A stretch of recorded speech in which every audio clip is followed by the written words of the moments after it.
uçsuz bucaksız bozkırların, sert rüzgarların ve kudretli savaşçıların hüküm sürdüğü çağlarda, Altay Dağları'nın eteklerinde cesur ve güçlü bir Türk kavmi yaşamaktaydı.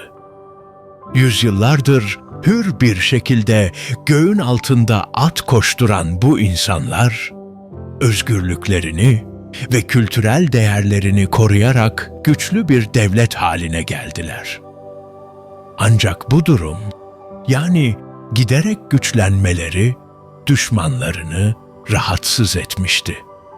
Uzun süre boyunca Türklerin alışkanlıklarını ve zaaflarını gözlemlediler. Kervan yollarında tüccar kılığına girerek casuslarını içlerine kadar soktular.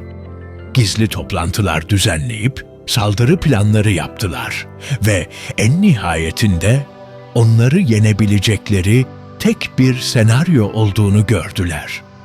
Beklenmedik anda acımasızca saldırmak ve tek bir Türk kalmayana kadar hepsini katletmek. Çünkü biri bile hayatta kalırsa intikam almak için geri geleceklerini çok iyi biliyorlardı. Evet, özgür zihinler. Bugün sizlere Bozkurt destanını anlatacağız. Ama önce bunun gibi videoları kaçırmamak için kanalımıza abone olup bildirim zilini açmanız gerektiğini hatırlatmak isterim. Hazırsanız başlıyoruz. Kışın en sert geçtiği bir dönemde, gece karanlığında savaşçılar uykudayken düşman ordusu Türk boyunu dört bir yandan kuşattı. Çadırlarına sinsice girip yiğit savaşçıları uykularında katlettiler. Kadınları ve çocukları esir aldılar. Alevler yükseldi, toprak kanla sulandı ve Türk yurdu büyük bir felaketin içine sürüklendi. Kılıç sesleri susup yalnızca kayıpların ağıtları yükseldiğinde tek bir Türk genci sağ kalmıştı. Yaralı ve bitap düşmüş bu genç, düşmanların gözünden kaçarak bozkırın derinliklerine sığındı. Günlerce aç ve susuz dolaşırken ay ışığının aydınlattığı bir mağarada son nefesini vermeye hazırlanıyordu. Tam kendinden geçmek üzereyken mağaranın girişinde gözleri yıldızlar gibi parlayan, tüyleri gümüş gibi ışıldayan bir bozkurt belirdi.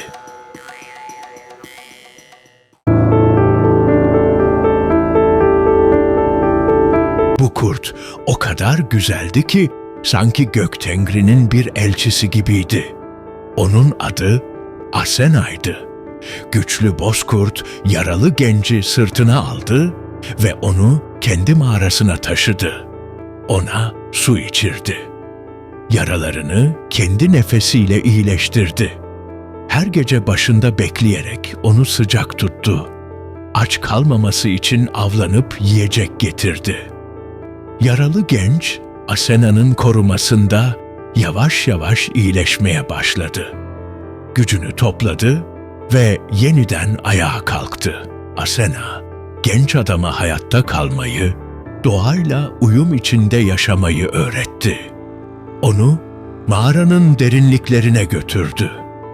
Orada ona gizli yolları, doğadaki şifreleri, avlanmayı ve iz sürmeyi öğretti.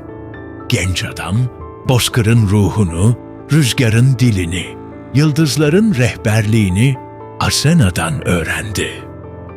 Zaman geçtikçe Asena ile genç arasında kutsal bir bağ oluştu ve bu bağ Göktengri tarafından bir mucizeyle ödüllendirildi. Asena ruhani bir varlıktı. İstediği zaman genç adama bir insan suretinde görünebiliyordu ve Göktengri'nin lütfu olarak bu gençten 10 oğul dünyaya getirdi. Bu oğullar, Türk budununun kaybolan soyunu yeniden diriltmek için göklerin bahşettiği birer armağandı. Her biri savaşçılıkta, bilgelikte, liderlikte birbirinden üstün özelliklere sahipti. 10 oğul, 10 Türk boyu oldu ve Orta Asya'nın dört bir yanına dağıldı. Asena'nın rehberliğinde büyüyen bu nesiller, geçmişin küllerinden doğan bir ateş gibi çoğaldı, güçlendi. Ama atalarının yurduna duydukları özlem hiç dinmedi.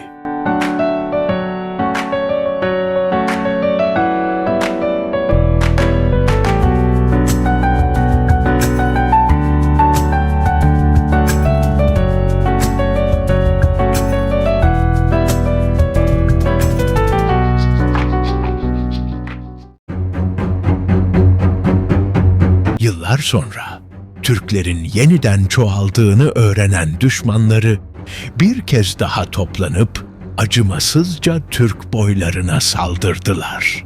Sayıca üstün olmanın avantajından yararlanıp az sayıdaki Türk'ü daha fazla güçlenmelerine izin vermeden tarih sahnesinden tamamen silmek istiyorlardı. Göğsü ateş gibi yanan Türkler savaş meydanında cesurca dövüştü. Ama düşmanın sayısı çoktu ve yine mertçe dövüşmüyordu. Kadın, çocuk demeden herkesi kılıçtan geçirdiler. İlhan'ın en küçük oğlu Kıyan ve onun yeğeni Nüküz yanlarına hatunlarını da alarak kaçmaya başladı. Bir çıkış yolu arıyorlardı. Ama düşmanlardan kaçabilecekleri hiçbir kaçış yolu bulamadılar. Türklerin son temsilcileri köşeye sıkışmış diğerleri gibi acımasızca öldürülecekken gökyüzünü delen bir uluma yankılandı. Onlar Asena'nın soyundan geliyordu ve yok olmalarına ramak kala bir bozkurt çıka gelmiş, onlara kaçış yolu göstermişti. Bozkurt'un önderliğinde günlerce, gecelerce yürüdüler. Bozkırları, dağları, ırmakları geçtiler. Tam umutlarının tükendiği anda önlerinde eşi benzeri görülmemiş bir vadi belirdi. Ergenekon.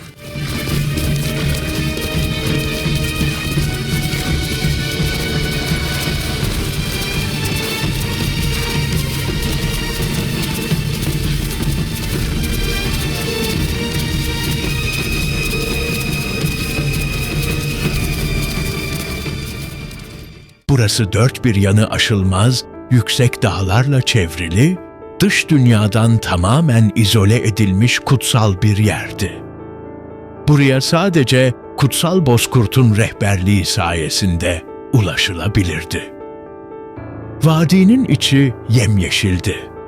Geniş otlaklar, berrak nehirler, ulu ağaçlar ve zengin maden yatakları burayı adeta bir cennet bahçesine dönüştürüyordu. Toprakları verimliydi, suyu buz gibi ve tertemizdi.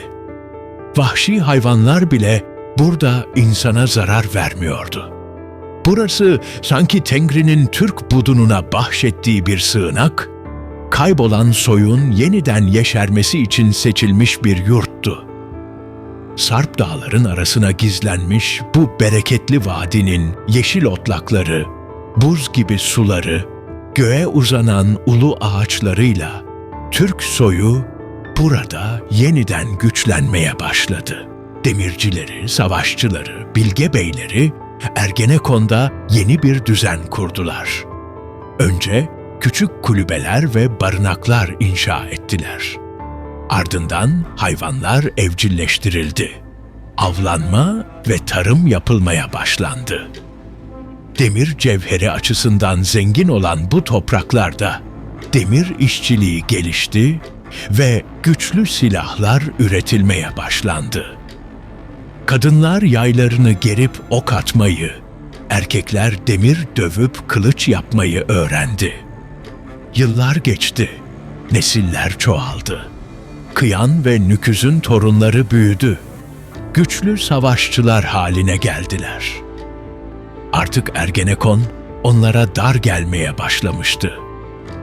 ataları gibi özgürce bozkırlarda koşmayı, eski düşmanlarından intikam almayı arzuluyorlardı.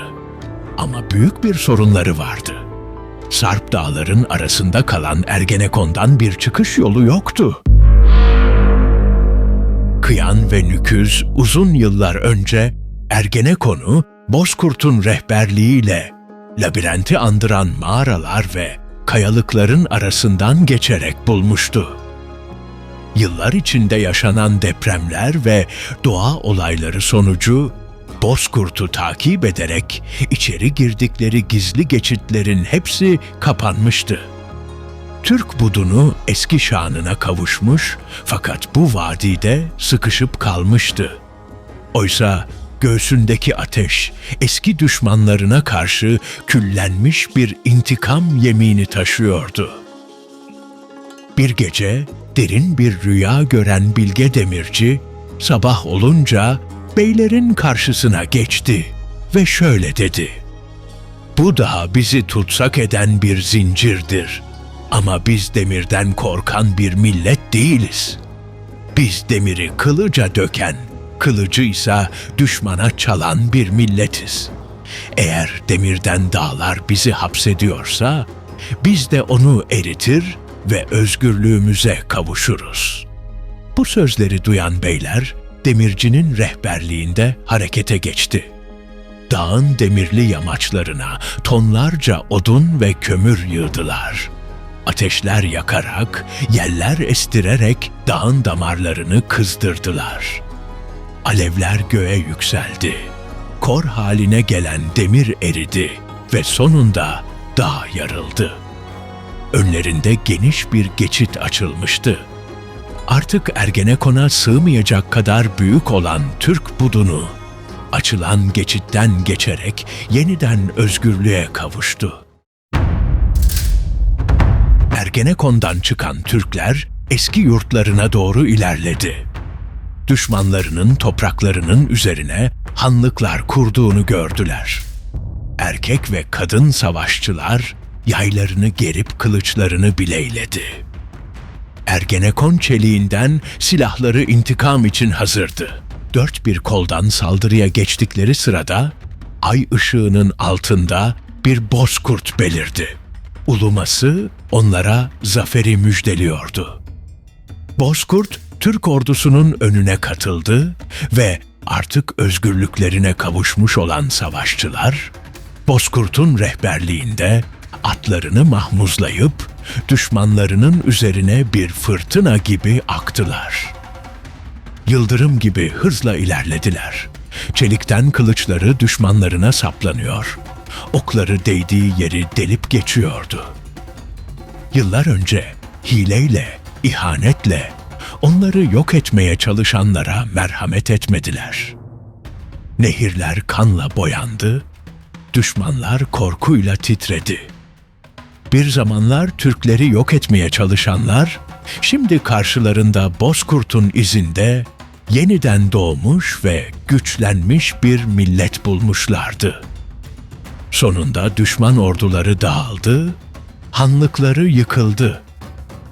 O gün Türk milleti, atalarının intikamını alarak eski topraklarını geri kazandı. Ve o günden sonra göğsünde Bozkurt ruhunu taşıyan her Türk, Ergenekon'dan çıkışı ve bu zaferi her bahar gelişinde kutlayacaktı. Ne mutlu Ergenekon'dan çıkana, ne mutlu Türk'üm diyene.